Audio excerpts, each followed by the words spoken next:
Welcome to AgriMinds, the podcast where we explore the intersections of personal growth and professional success in the ag industry.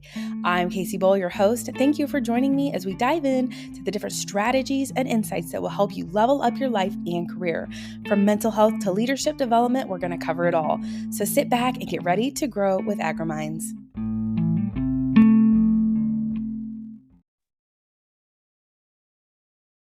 Well, hello, everyone. Today is going to be so good. I have a feeling this is going to be some real raw stuff. I've got Monica Thornburg with me today. And when I read her story, I was absolutely blown away. The amount of intertwining of personal and professional development is like the whole purpose between AgriMinds, the podcast, and AgriMinds, the actual group coaching and mastermind program, because like that's where it's at. Like, this is real life. Like we talked about, there's no more work-life balance. It's just life. And that encompasses all versions and all sides of us. And so I'm super excited to have Monica on today. Monica, would you share just a little bit about you, where you're from, what you do today, and anything else that you just are feeling inclined to share? Oh, yes, ma'am. So, like you said, my name's Monica Thornburg. I grew up in rural Missouri. I was a graduate of Northwest Missouri State back in May of 2020. I'm sure everyone's heard of pandemic babies. Well, I am a pandemic graduate. And so that implied just graduating college and no one was hiring. And so after I graduated there, that big high, I took back home to kind of hunker down like everyone else did. And then I was like, well, what am I supposed to do with my life? Like I just graduated, so now I'm here. And so I ended up taking a ranch job in Alaska, of all places. I found the job online and I called my old boss 2 times before I decided to pack up 2 suitcases 2 weeks later and hit the road.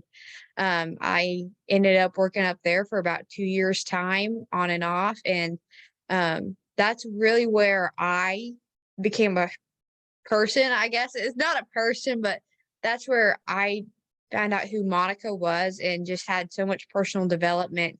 But also coming with that, like we'll touch later on, that I was just working and I had absolutely no personal life and I soon got burnt out. And so now I'm just trying to figure out the whole balance and um figuring out who I am now and how to move forward after going through all that development.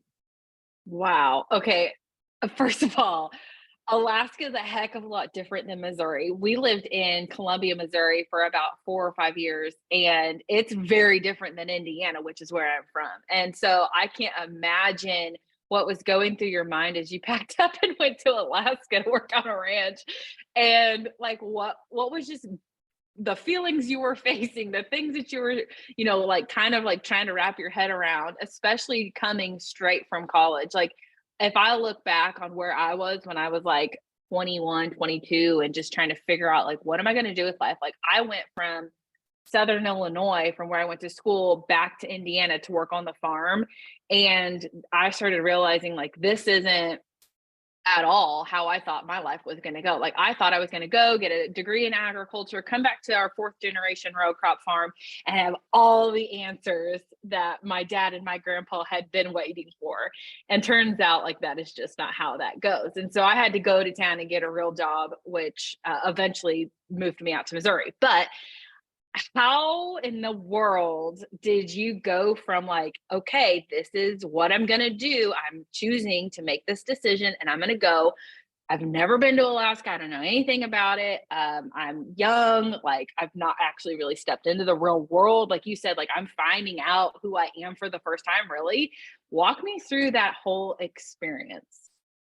Well, to sum it up, quite honestly, is that I didn't know what I had to lose. Honest, I just saw this great opportunity to go and to experience something so brand new.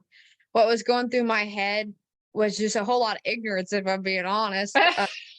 And like the more I think about it, looking back, I'm like, that was so risky. And I just didn't see any of that. Like to go to a place where it was either a 4-day drive home or a plane ticket and away from all my family. Like it was super risky. It could have turned out way worse than it did. And but I know that when I let go of my plan, God's plan is always just so much better. So I guess that's my rationalization. And I also felt a very strong call that God just said, go.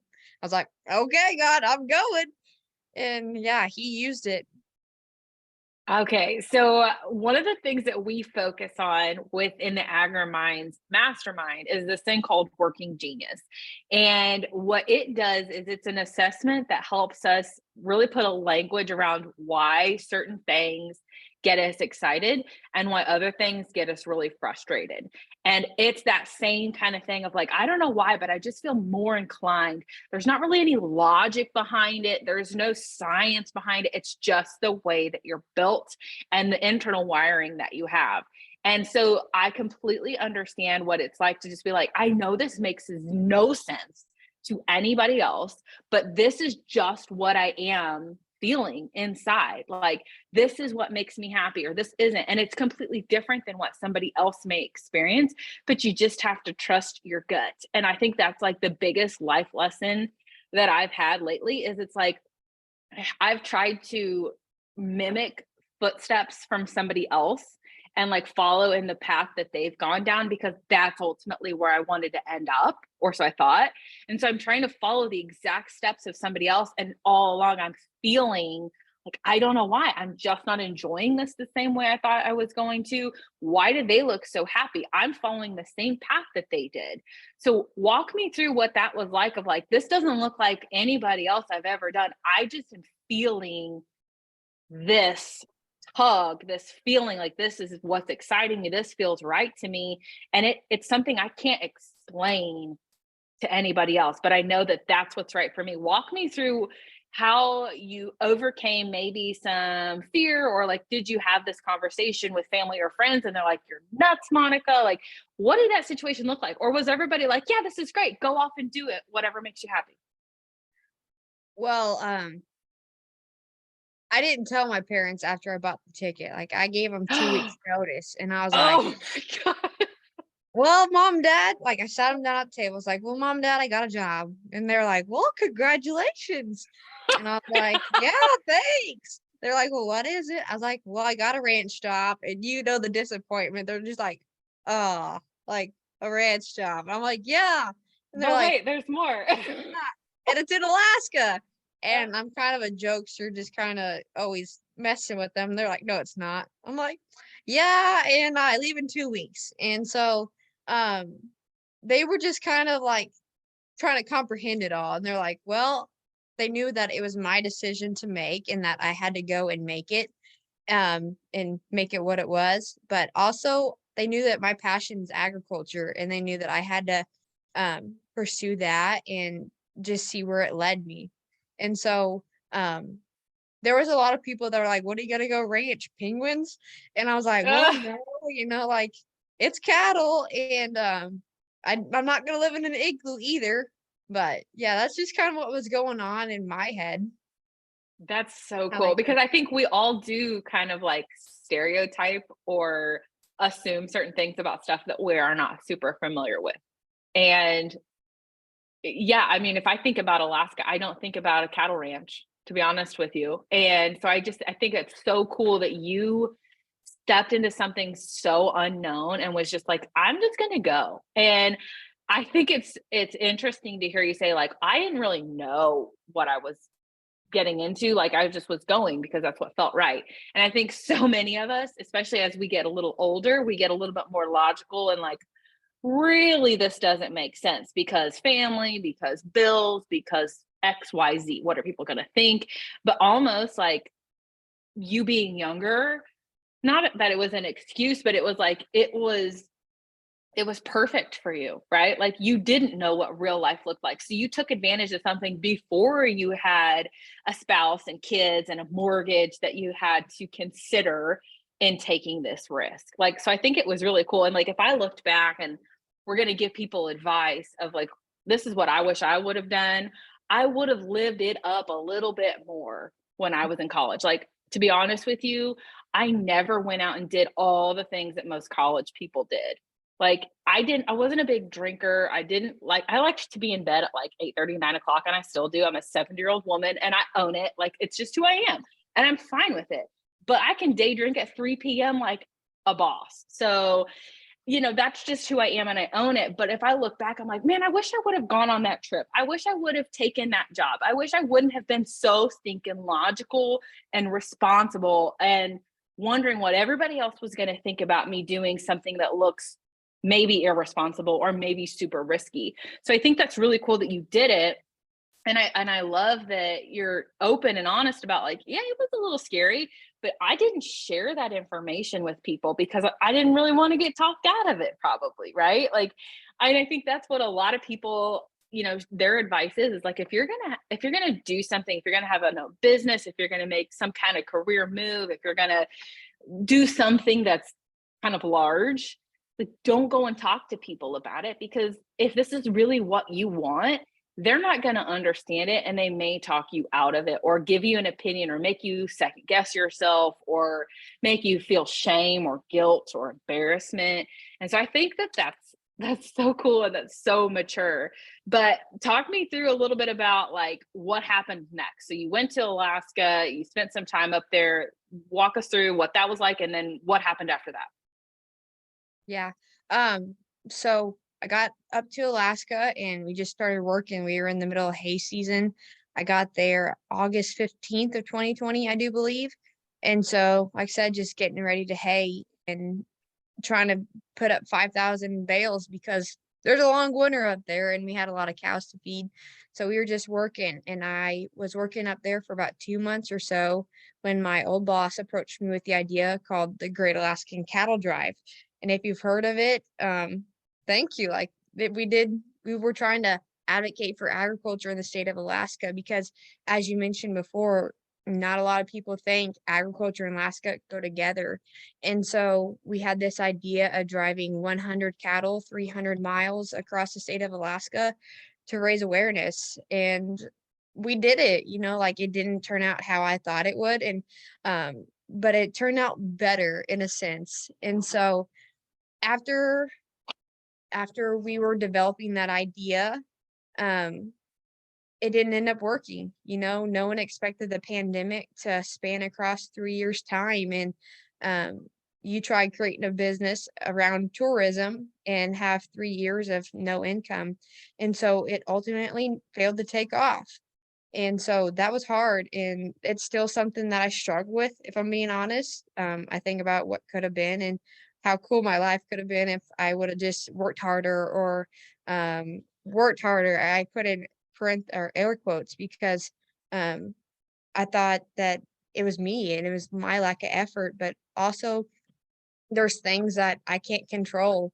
And I think that it was ultimately God's plan to not have it succeed how I wanted it to and to take me on this journey um, to where I am now, to now be able to just talk about it and to give God glory, even though it wasn't how I expected it to be.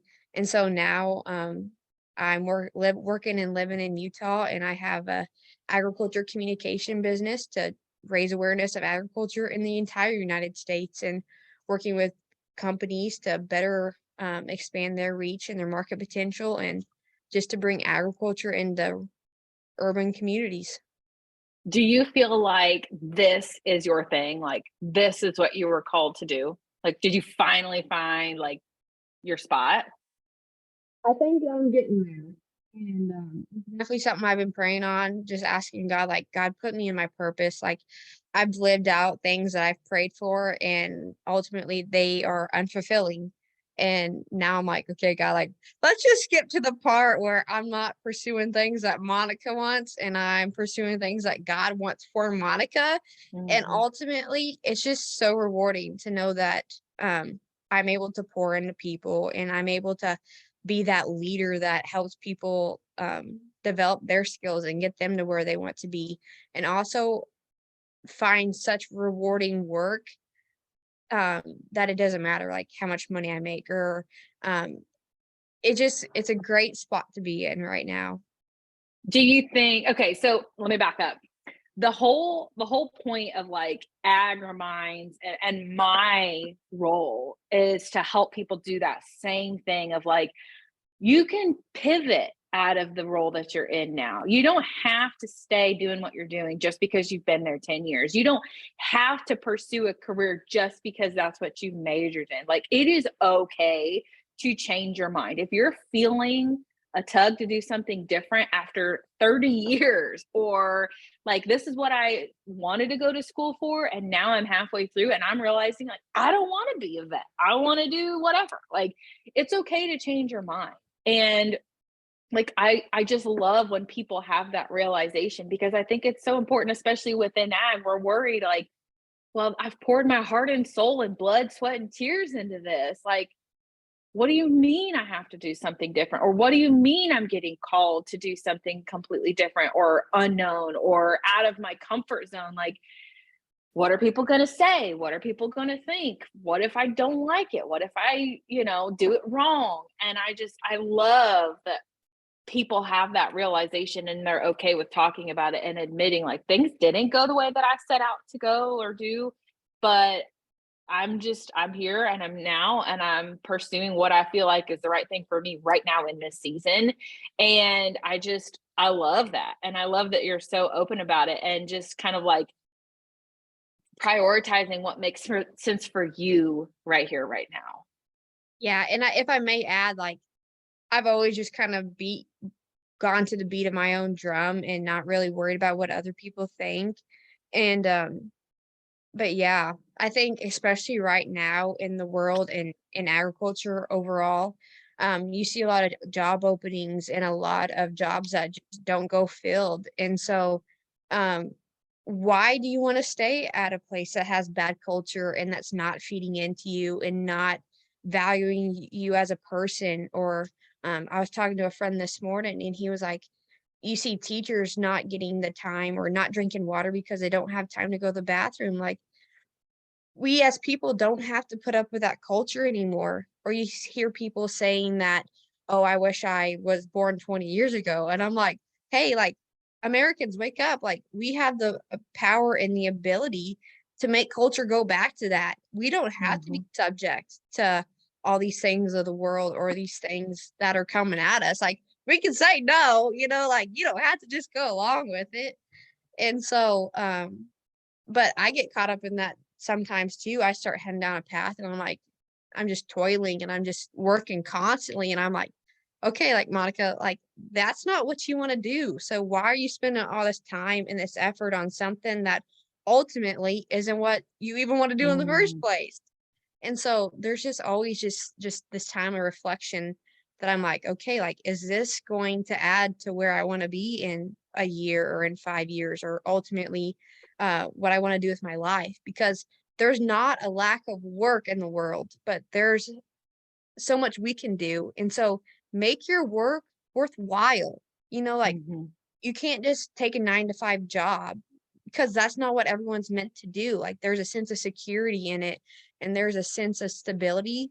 But ultimately, once you start understanding that God has a purpose inside of you, and that if you start to pursue that and personal excellence, so if that's reading books and that's investing in your health, so getting your body moving and developing that relationship with God and just pursuing greatness in all aspects of your life, that's where, in my opinion, that's where greatness is. And that's where God wants you to be, like, in that sweet spot of personal development and professional development and pursuing health and mental health. We see that so much now in the agriculture world. Like, you need to pour into yourself so you can pour into others too. But yeah, I could go on and on. It's a Oh, this is passion so of mine. good.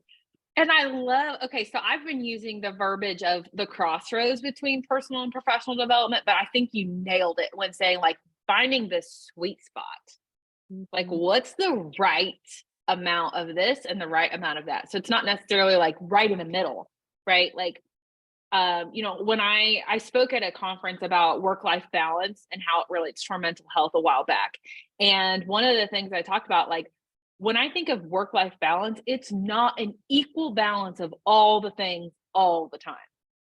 The right healthy balance is the right amount of work and the right amount of life. And even now, since then, this was in January when I did this conference, even since then, I've already grown and had a mature like realization of like, just kidding. It's not about work-life balance at all. It's just about balance. Like it's just life. What's the right sweet spot? And for some people, it may be focusing on yourself for a very long season or a very short season. And then you may be like, right now, this season of my life, I'm focusing on my professional side.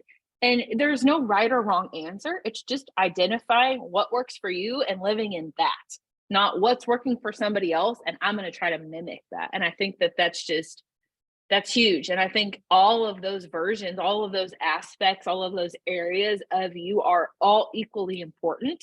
Just knowing like right now, this is the hat I need to put on.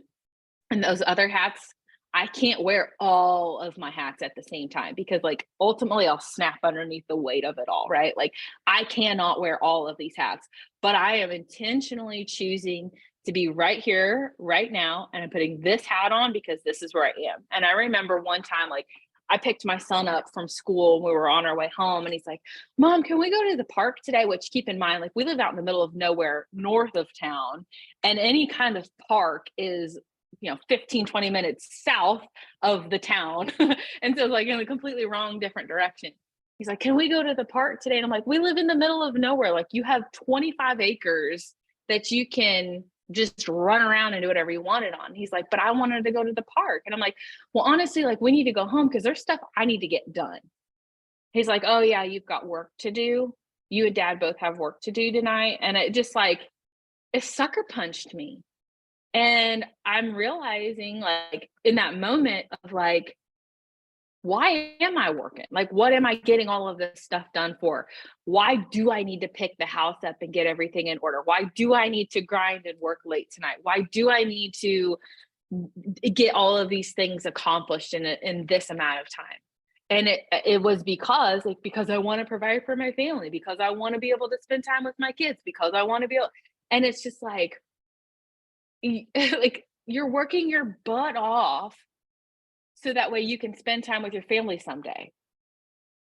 Like really let that sink in of like, right now you're working your butt off and putting your family aside so that one day you'll be able to spend time with your family. And it just like, it knocked me so far to the ground. Well, not literally because I was driving, but like mentally, I just like, it sunk me. And that is when I decided like, I've got to make a change in my career. And right now in this season of my life, I've got to prioritize my family. I've got to prioritize me being the one that's no longer working my butt off so that way somebody else can raise my kids. I'm working my butt off so I can pay somebody else to raise my kids for me. And it's like, why? Like, or I can find something that is still going to earn me an income, going to give me the work-life balance, if you know, that's what you want to call it, the right life balance that I'm looking for to be able to raise my kids and still get my bills paid. And it's going to look really different than what everybody else is doing. It's not going to be perfect. It's going to be a little scary and a little risky at times, but I'm willing to do that because this is my why. Like, what was the whole grind for? It was for these kids. Yet I'm still putting them on the back burner. I've got to do that change. And I think, you know, when you go through an experience or when you have that wake up call and it's like, this is why I'm doing it, then you have that change. But what's your advice to someone who's like, I've not really had that wake up call. I've not really had that aha moment. Like, I think everything's going good. I mean, like, is there a piece of advice for you that you would share of like, hey, these are things you need to be thinking about. If things aren't going smoothly, these are things to think about. And you mentioned 5 subcategories that are really important to you, of mental health, physical health, relationships, your career, and God. Walk me through, like, is there a ranking there? Is there I don't know, just walk me through, like, what would you give to somebody, what piece of advice would you give to somebody who's like, I think everything's going good. Like, should I really reevaluate stuff? Or like, do I just need to keep pushing through because like I don't have any other options? Well, let me ask you this first. Did you end up going to the park? No, we didn't end up going to the park Oh, because I shoot. really did have to get the rest of that stuff done. But I have taken him to the park several times since then. Well, good. But thanks for calling me out on that. I just had to know out of curiosity's sake. Um, but yeah, like there's so much we could talk about within that and just expand on. But the 5 aspects for me, I don't know if there's a ranking other than number one, and that's God. And I think that once you put God first, a lot of things just kind of fall into line. We were talking about when you let go of your plan and God's plans take over, that it just turns out so much better.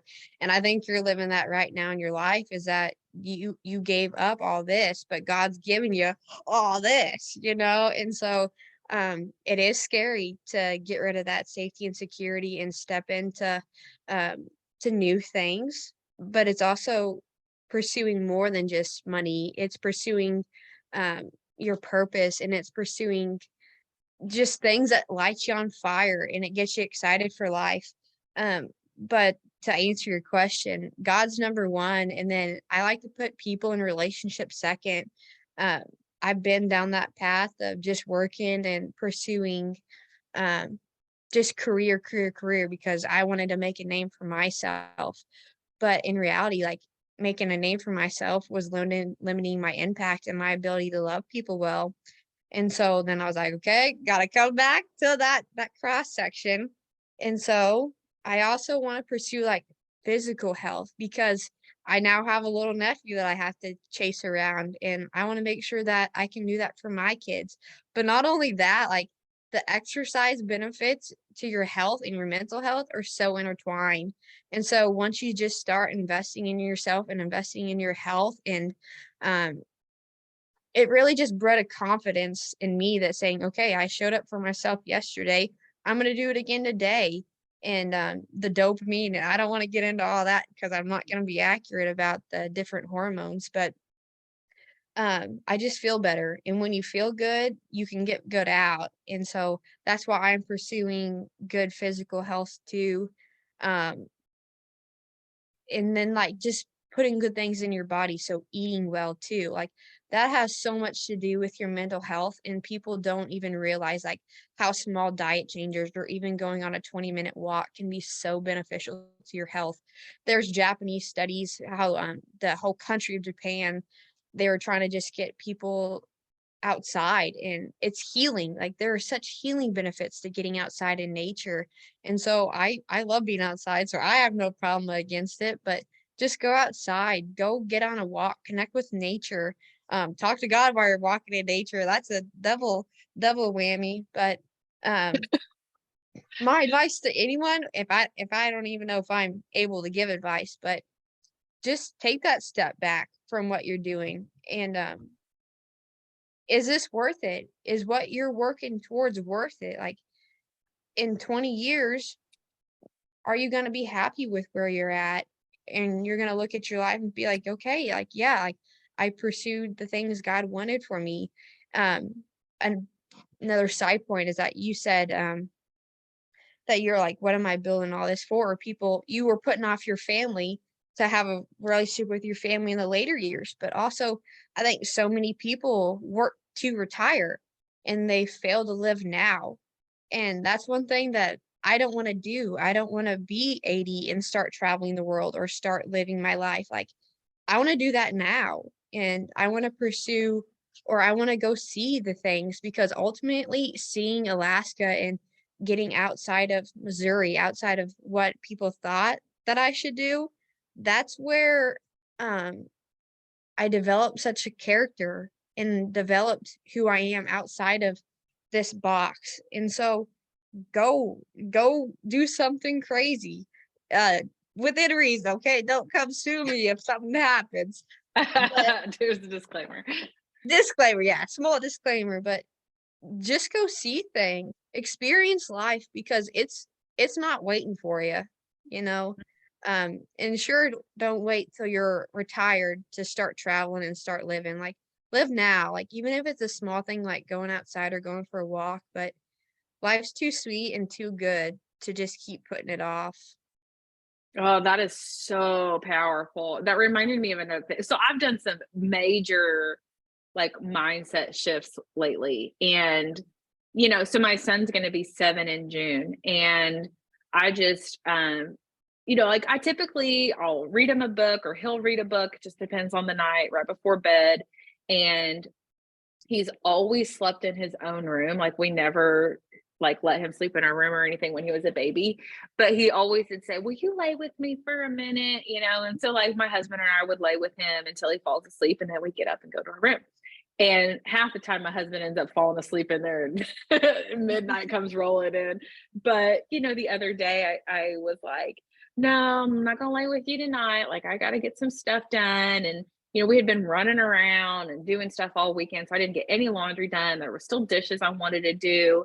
And I shut the lamp off, and as I walk out the door of his room and shut it, I was like, he's going to be 7 next month. I don't know how many more nights he's going to ask me to lay with him. Mm-hmm. And so I opened the door back up, and he's like, are you okay? And I'm like, yep, I'm just going to lay with you. And so I laid back down in the bed with him and, just was snuggling. And like part of my mom heart was like, I don't ever want this to end. Like, I don't ever want there to be a day where my son's not like, Mom, would you lay with me tonight for just a little bit? Like, I know like his teenagers are just around the corner, and like I might not get this much longer. So like I don't want, like, those dishes aren't going anywhere. The laundry, yeah, I have plenty of clean clothes. I can find something to wear. But you know what I mean? If it's just like, again, just another heartbreaking moment. And for anybody who's followed along in my story, like I went from being a very career driven businesswoman to leaving my job to be an entrepreneur and being home with my kiddos. And like that seems crazy to a lot of people. Like, wait, what? You just left a really well paying, steady income job that's flexible. It was a fantastic job with a fantastic company, but it just didn't give me the type of freedom and flexibility that I wanted to be with my kids. And so I was willing to give that up so I could spend as much time with them as I wanted. And I know like I'm very blessed and very fortunate to be able to have that kind of opportunity that a lot of people don't. But I think if it is important to you, you will find a way. And that was something else you shared of like, you know what, like this is a priority. This is important to me. And it's going to be scary and it's going to be hard, but this is what I'm determined to make happen. And whether you believe in God or not, like you just have to have faith in something to know like it's going to all work out the way that you want it to. Otherwise, like, what are you living for? Like, what is all of this for? Like, what's the point? Like, why not live now? And my oldest sister passed away in January. And like, I think that's why I've done all this soul searching lately of just like, life is so dang short. Like I went through this hustle culture and all of this like grinding. And now I'm just kind of like, tomorrow's not guaranteed. Tomorrow's not like, it's not a promise. And if you're working your butt off now, so that way you can live to retire, you may not make it there. The people that you want to spend time with after you've retired may not be there for you to spend time with. And I know that's really harsh sometimes and like kind of like a gut punch to other people, but it's like, listen, you get one shot at this. And if you have any sort of urge or longing to make some kind of change, whether it's just like getting on a different shift, being in a different position at your current company, whether it's leaving your job and being a stay-at-home parent, maybe it's finally, talking to the family farm and saying, hey, this is the role that I've played on our family farm or our ranch for years, but I'd really like to have this role here. And, like I know that that's the role I've played for the past 15 years, but ultimately this is what gets me excited. And so if I could just have like a restructuring on the family farm, like just communicate that. Like it is totally possible to change your mind and it's okay. And it's a lot better to say, you know what, I knew what I wanted and I tried to make it happen, then I wish I would have spoke up about that. I wish I would have made some kind of change. And it's not ever going to be too late though either. Like I just want people to know like it's never too late. But oh, Monica, I feel like we could talk about this for days because this is just so good and so real and so like relatable to so many people. And I just want to thank you for sharing your story and being so authentically yourself and just, like not holding anything back. So I just want to say thank you. You mentioned just a minute ago about, the kind of work that you do. If you're accepting new clients or looking to expand in that, or if somebody just wants to follow along with you, where can they find you? What kind of things do you offer and how can they stay in touch? I agree that this conversation is so good. And so I thank you for the work you're doing. But if you want to follow along my crazy life, you can follow along at Agriculture for All Communications on Instagram and Facebook, or my personal page, which is just my name, Monica Thornburg. It's kind of wild sometimes, wild good, but yeah. I love it. And I kind of just like want to go ahead and book you quarterly to be on the show just so that way we can just have live updates with you. Yep. Because like I just think it's so cool and so unique to see someone who's as young as you are, which I hate when people say that to me, like, oh, you're just a youngin'. But like you didn't wait 20 years to then decide to start living your life. Like you're doing it now. And like I just think it's so powerful. And I wish I would have started really trusting my gut and listening to the calling that I had when I started feeling it and not just continue to shove it deep down because of what everybody else may or may not think. And I think it's so powerful to see someone like you who's just fully stepped into it, fully embraced it. And you're like, listen, it's scary, it's risky, but it's possible. And here's how. So thank you again for joining us today and sharing your story with us. Thank you.